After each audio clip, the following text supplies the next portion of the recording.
Hi, welcome to the channel. Today I decided to pull the 1987 Oldsmobile Cutlass Supreme 442 out of the garage and give you a quick walk around video.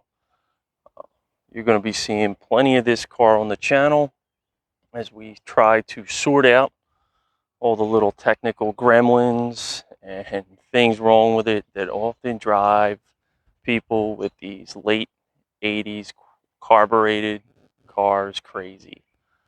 I've owned this car for about 19 years now. It's had one repaint in medium gray metallic.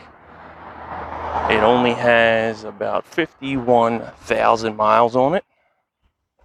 It's in fantastic shape, but it's not without its faults.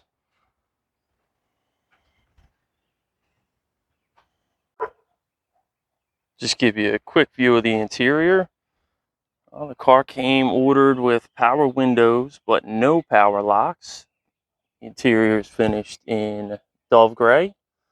It has the Oldsmobile Rally Pack gauges, which in my opinion are some of the best gauges ever offered on a production car.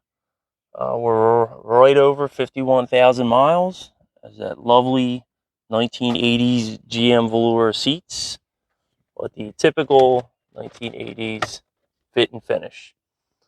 The car came standard with air conditioning and the turbo hydromatic 200 R4 4-speed transmission.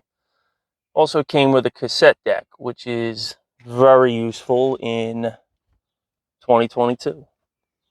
The car came with T-tops, which, like all T-tops, leak.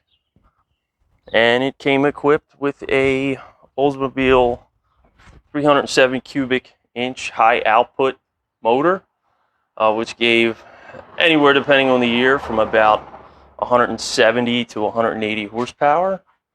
But it was pretty torquey, which is good. It also came standard with a Rochester electronic quadrajet 4-barrel carburetor, which we will be delving into in detail at some point.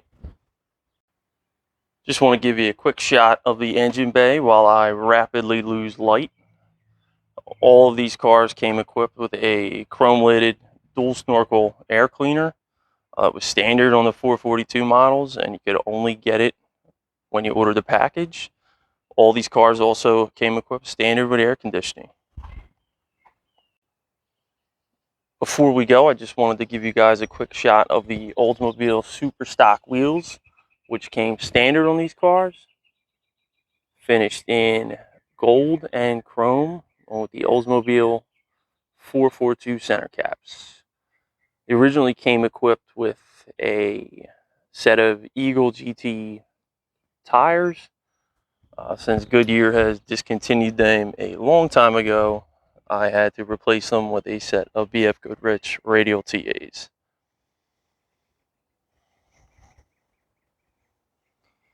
Alright, I hope you enjoyed the look at my 1987 Oldsmobile Cutlass Supreme 442.